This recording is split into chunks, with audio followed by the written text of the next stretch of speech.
पुरानी हवेली। ये कहानी है कई साल पुरानी। अचानक एक ट्रेन सपनापुरक नाम स्टेशन पे आकर रुकती है।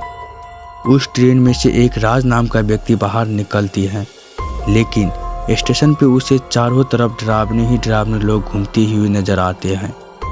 तभी एक लड़की राज के सामने चाय के गिलास लेके आ जाते हैं और बोलती है, चाय पियोगे बाबूजी?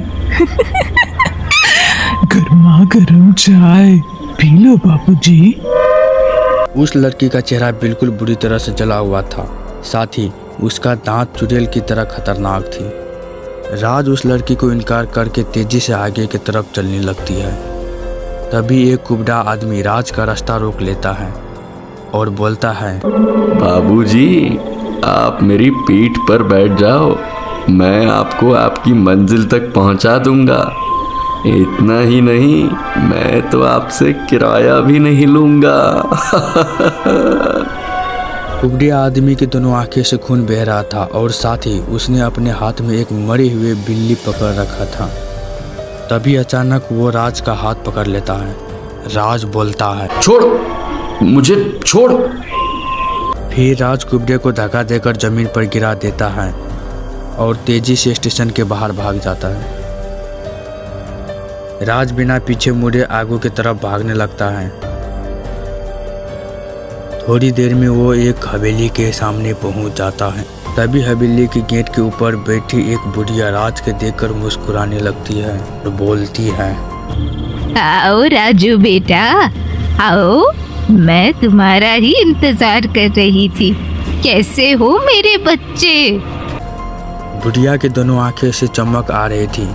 उनकी आंखें से आने वाली रोशनी राज की आंखें बर्दाश्त नहीं कर पा रही थी।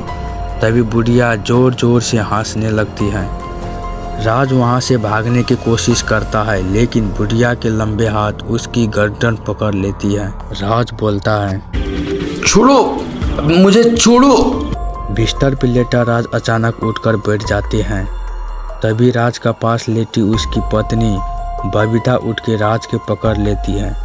वो बोलती है, क्या हुआ राजू? फिर से डरावना सपना देखा क्या? हाँ, पता नहीं वही सपना मुझे बार बार क्यों दिखाई देता है। आखिर मैंने ऐसा कौन सा पाप किया है जो मेरी रातों की नींद दुश्वार हो गई है। ये लो, ये नींद की गोली खाकर सो जाओ।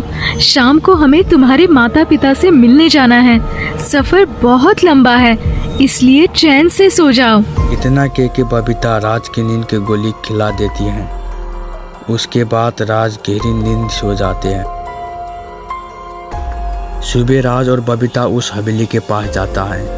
राज बोलता है, अपनी आंखों पर यकीन नहीं हो रहा, यह तो वही मेरे सपने वाली हवेली है। आ गए राजू बेटा, तुमने आने में बहुत देर कर दी।